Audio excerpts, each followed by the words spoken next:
Tragedia questa mattina nei cieli sopra Guidonia, alle porte di Roma. Due aerei, SIAE Marchetti 208 dell'Aeronautica Militare, appartenenti al 60° stormo, si sono scontrati per cause ancora da chiarire mentre sorvolavano l'area pochi minuti prima della fine del volo.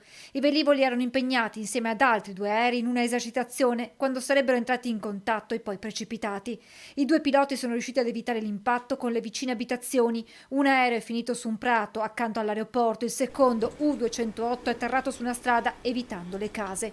Dopo lo schianto è esploso, due i condomini evacuati. Le vittime sono il maggiore Marco Meneghello, 46 anni, di Legnago in provincia di Verona, e il tenente colonnello Giuseppe Cipriano, 47 anni, originario di Taranto, entrambi istruttori appartenenti al 60° stormo di Guidonia. Drammatiche le immagini postate sui social che mostrano gli attimi immediatamente successivi allo schianto. La procura avvierà un'indagine per ricostruire quanto accaduto, accertamenti anche da parte dell'ispettorato dell'aeronautica trattandosi di velivoli militari. Il maggiore Marco Meneghello era nato a Legnago nell'agosto 77, era entrato in aeronautica militare nel 99 con il 119° corso allievo ufficiale pilota di completamento. Al 60° stormo di Guidonia era pilota istruttore, aveva all'attivo 2600 ore di volo effettuate anche in operazioni fuori dai confini nazionali. Tanti messaggi di cordoglio che stanno arrivando in queste ore. La morte dei due piloti dell'aeronautica militare ci riempie di dolore. A nome del governo esprimo profonde condoglianze e vicinanza alle famiglie e ai colleghi. A loro vanno le nostre preghiere, scrive in un tweet la Presidente del Consiglio Giorgia Meloni.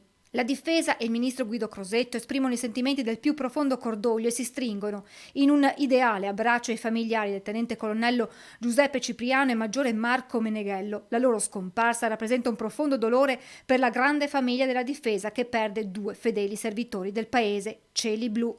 Il messaggio è affidato ad un post sulla pagina Facebook del Ministero della Difesa.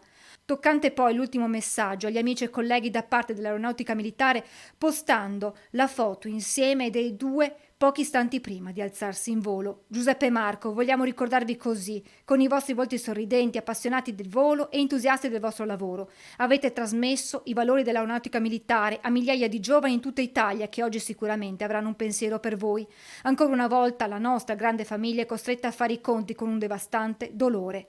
Giuseppe e Marco non erano solo nostri colleghi, erano nostri fratelli. Il capo di Stato Maggiore Generale di Squadra Aerea Luca Goretti, a nome di tutta l'Aeronautica Militare, si stringe in un profondo segno di vicinanza e cordoglio alla famiglia dei due piloti. Ciao Giuseppe, ciao Marco, volerete per sempre in ala con noi.